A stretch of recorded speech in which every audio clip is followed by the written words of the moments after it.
Ready? Start. Sir, we are deeply committed to changing the condition of living of millions of our people, the vast majority of whom live in great poverty. When we talk of the most urgent problems in the country, which are the removal of poverty and the lessening of disparities, our slogans have been made the matter of jokes and of ridicule.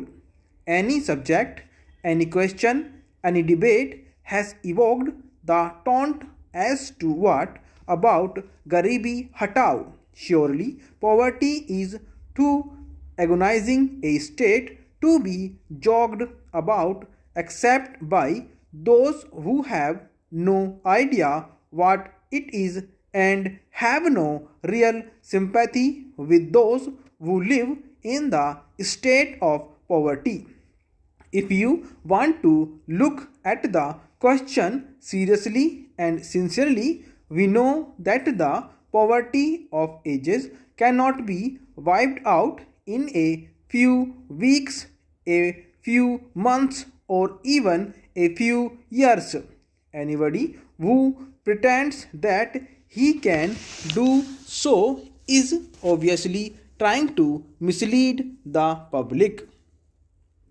We have never said that we can achieve this by a miracle. We have never said that it can be done by magic. We have always said that certain steps have to be taken, deliberate, determined steps, and by those steps we will remove the poverty of this country. But this also requires a change in social outlook. There is talk of compensation. Even today, we have heard some of it. Everyone knows that this is a subject about which I feel very strongly, and I would like to put my views before the House as I have put them on previous occasions.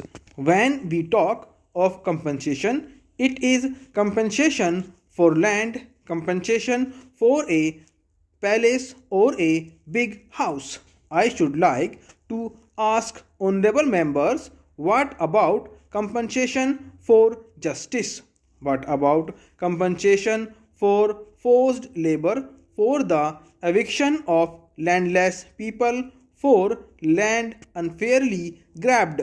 What happens when a mill is closed, its machinery run down, its reserves eaten away, even provident funds diverted to private purposes? A small man's business is closed and a partner driven to the street, and other such things of the capitalist system. I remember there is a small group of people in Bihar. They were among the first who came forward in the freedom struggle. Their lands were taken away by the Britishers, and up till now we have not given them that land. We believe that the necessary social, political, and economic processes which are involved in changing poverty must be carried out within a democratic framework. The vested interests have, as usual, raised a hue and cry either through lack of understanding or deliberate mischief. As I said earlier, they have misinterpreted many of the words which we use.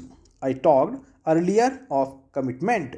What I mean is that we are committed to the upholding of the freedom of speech, of assembly, of worship of every citizen of this vast and varied land. Our commitment to secular democracy is non negotiable. There is nothing negative in our approach. I am not against a class or a section of society. I am for the Indian people. I know that they cannot be strong while poverty is deep and widespread. I know that they cannot be united while there are disparities and while all sections, including the minorities, do not have a full sense of security and a full sense of participation in the development of the country. Democracy is not worth much if it does not involve all the people.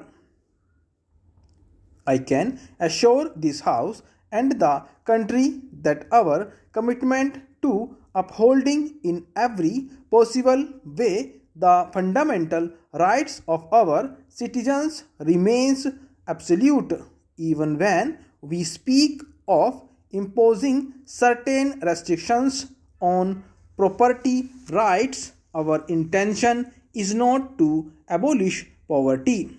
Only where property rights are in conflict with public purpose, the public purpose must hold sway. Our people understand this.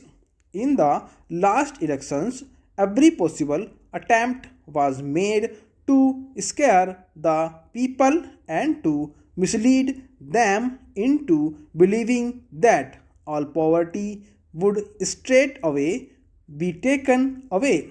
Those who indulged in such a propaganda miscalculated and underestimated the wisdom of our people, a wisdom based not on formal education but on personal experience.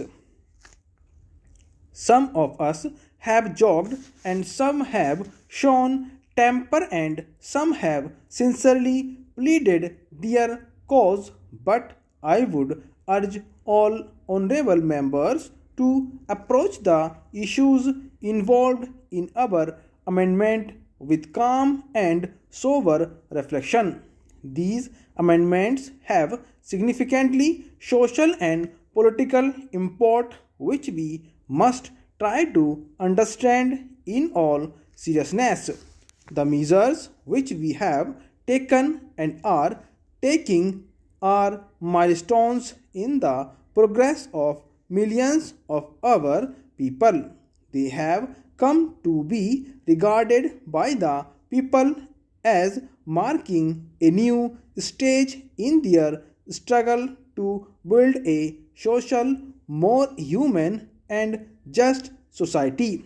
As their elected representatives, it is our duty to reflect their urges, and I am sure this will bring us more near to the people. It is in that spirit that I commend to you the acceptance of this bill. Stop.